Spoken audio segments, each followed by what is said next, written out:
Today we are diving into the 5 biggest mistakes to avoid on your spiritual awakening journey. And trust me, mistake number 5 might be the one that's secretly keeping you stuck. Let's dive right into the first mistake that many of us, including myself, have made on this path.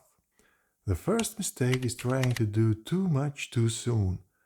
When you are awakening, it's natural to want to dive headfirst into every practice you can find: meditation, breathwork, journaling, crystal healing, yoga, affirmations, and so on. But the danger here is spiritual burnout. Remember, your spiritual journey should nourish your soul, not drain it.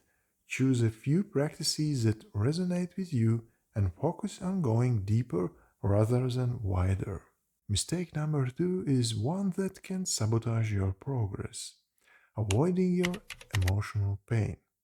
Many people think that spiritual awakening is all about peace and joy, but a big part of the process is healing the deep emotional wounds that come to the surface. But here is the truth: your emotions are messengers guiding you toward what needs healing. Instead of avoiding them, allow yourself to feel and release the pain. That's where true transformation begins. Mistake number 3 is becoming too dependent on spiritual tools. Sometimes we think that the more crystals, essential oils, and symbols we surround ourselves with, the more spiritual we become. It's easy to feel like you are doing some spiritual work just because your house is full of sacred objects, but none of these items make you more awakened or enlightened. Spiritual tools are great, but remember that the real magic is within you.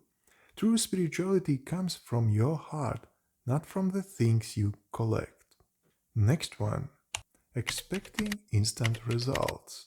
We live in a world that's all about quick fixes, but spiritual growth doesn't follow a timeline. Trust that your journey is unfolding perfectly, even if you don't see the results right away. And the last one: letting spiritual ego block humility.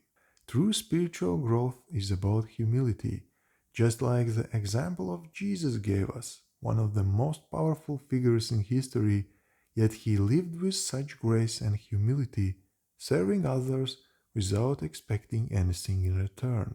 The spiritual journey is about recognizing that we are all equal and all growing at our own pace. When you let go of the need to be seen as more spiritual and embrace the path of humility, that's when your soul truly begins to shine. If you found these insights helpful, please give this video a thumbs up and consider subscribing to Gardens of Light, and let me know in the comments what has been the biggest challenge on your spiritual journey so far.